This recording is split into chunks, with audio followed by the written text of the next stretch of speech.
Happy Friday, everyone, and welcome into another edition of the Go 24/7 podcast. My name is Bryce Koon here with all things LSU here on the 24/7 Sports Network and CBS.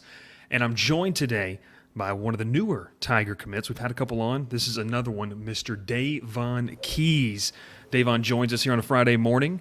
Davhon, that's when the show's recorded. People understand that it doesn't Okay. happen. You're not recording this on a Monday, Friday morning. You're going to school. But Davhon, how you doing so far, man? With the decision out of the way, you're an LSU Tiger. You're going to be heading down to Baton Rouge. How's it feel to have that decision done? It feels amazing. It's a lot of pressure off my shoulders.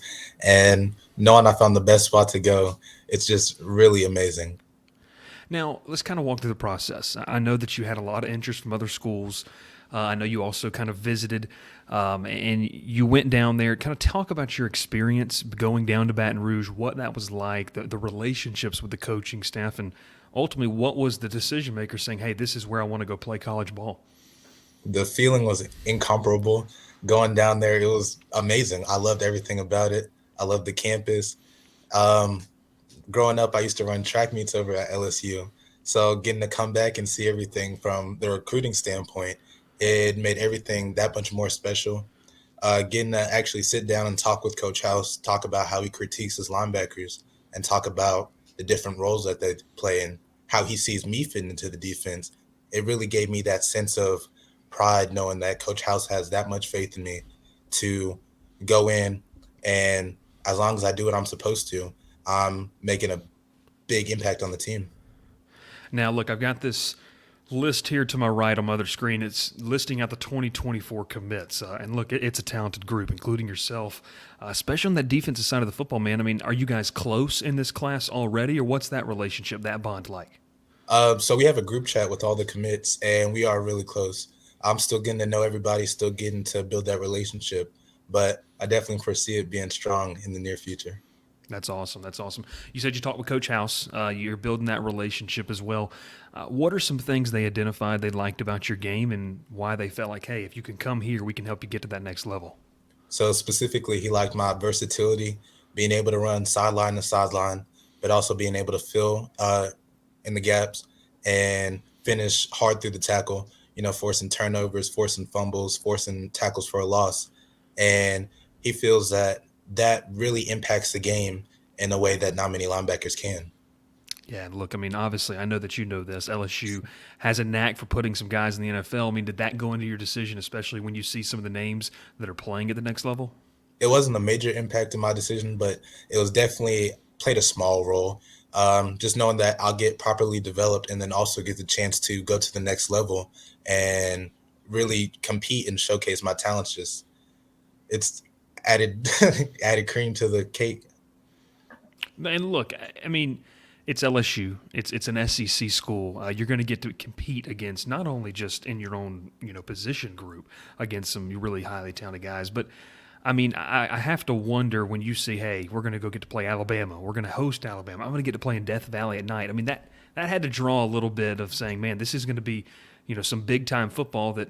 I'm sure if I asked Davon 10 years ago, is this the dream? Are you kind of living that dream, you feel like? I definitely am getting to compete at the highest level, getting to show everyone the hard work I've put in and how much it'll pay off. Awesome. All right, let's dive in. We'll have a little more fun with it, man. You've been to Baton Rouge. Can you tell me a couple things that you like about the campus, maybe the city, and the fan base, which we both know is a really passionate fan base. They love their LSU Tigers. So I'm going to start off with a major point that I feel like most people really enjoy about the LSU campus is Mike the Tiger in the middle of the campus. It's amazing getting to see the live tiger, getting to see him roam around, and then learning about the history of him, and also learning that he's a wild tiger. It really brings that much more to the campus. I also like how open the campus is. Um, it's not too crowded, not too packed. I feel like I could just go on a late night stroll and not have to worry about anything. And the fans are out of this world. The amount of support that they show is immeasurable. I know you had to see the footage when they beat Alabama and they stormed the field. Would you like to experience something like that? I mean, having the field stormed a little bit.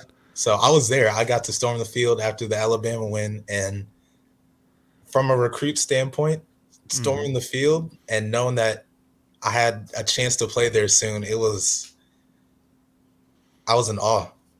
Yeah, yeah. Kind of go. Well, let's talk about that. I mean, that game, obviously, Alabama comes in. You know, obviously the rivalry between these two teams. I mean, what was that atmosphere like? I mean, I was in Baton Rouge that weekend. Unbelievable atmosphere around campus, but you were in. I mean, you were on the sidelines essentially for a little bit for the pregame. I'm sure. Walk me through what was the atmosphere of that game day like. So beginning the game, everything was not tense, but everything was composed. Everything was relaxed. The defense looked like they were taking control of the game. They looked like they knew what they were doing, and they'd be smooth throughout the game. And then as the game progressed, it showed that with the relaxed warm up, they were good. They were playing calm and didn't panic in any situations. And then as the game got tighter, the defense kept standing up, kept getting stops, and then that final stop sealed the game. And I was like, dang, I want that to be me. Yeah, that's awesome. That's awesome. It was an unreal atmosphere for sure. Uh, let's talk about your game. I know you mentioned it, but you're also a little. You play a little two way in high school. So is it going to be tough, kind of giving up the offensive side of the football, or are you going to drop some knowledge and say, hey, maybe you are you going to try to convince the coaching staff, maybe senior year, junior, senior year, one of your last games? But man, I mean, what's that been like? How has that prepared you to be able to play two ways? And obviously, you know, the stats speak for themselves. Pretty talented at it. So growing up, I played running back. I was primarily running back and safety. So those don't quite go together. But transitioning to linebacker and already knowing all the fundamentals, what a linebacker think, I mean, what a running back thinks, what a running back does, and the different setups running backs have, it definitely gave me the edge at linebacker because I know what's going to come. I know when they take this step here, what the running back wants to do, and it allows me to play a step ahead of the running back. Obviously, you were at the game against Alabama. You've seen what Brian Kelly and this whole staff has done. Just kind of talk about from a recruiter's perspective. I mean, when you look at LSU, you feel like this is a program that's on the come up once again, really kind of rebuilding that image. And kind of what are your thoughts on Brian Kelly and the job he's done in Baton Rouge so far? Coach Kelly's done a great job. Um, he's had a really successful season last year, and I got to talk with him personally, and I can tell just by the way that he talks the that LSU is going to be on the come up, and in these next few years, they're coming for a national championship.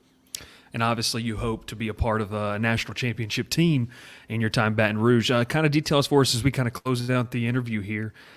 Any plans to get back on campus soon? What does kind of your rest of your spring and summer look like? So I don't have any plans set yet, but I'm definitely going to come back. That's awesome, man. That's awesome. Well, listen, congratulations on the commitment. Obviously, I know it's been a little bit. You've been have things calm down a little bit after you throw it on social media and everything. But is the family excited? They excited to come see you and play Death Valley? They are. They were secretly they were pushing LSU, but they didn't want to say anything. They wanted me to go through the process and let me decide on my own. And now that I'm at LSU, I got a whole lot of family there. They said everyone's going to be supporting. They're going to be there every game. And just knowing I have the family behind me makes it that much better. That's awesome. That's awesome. Congratulations, man. Best of luck to you during your senior season, and we will see you in Baton Rouge and Death Valley, not too far away. Thank you. Awesome. That is Davhon Keys, and he is one of the most recent commits to LSU. My name is Bryce Koon. This is the Go 24/7 podcast. Before you go, make sure you hit the subscribe button on our YouTube page. Find us on the audio podcast, whether it's Spotify, Apple Podcast, anywhere you may find it, and we'll see you over on Go 24/7, the number one place for all things LSU Tigers on the 24/7 Sports and CBS Network. This has been the Go 24/7 podcast.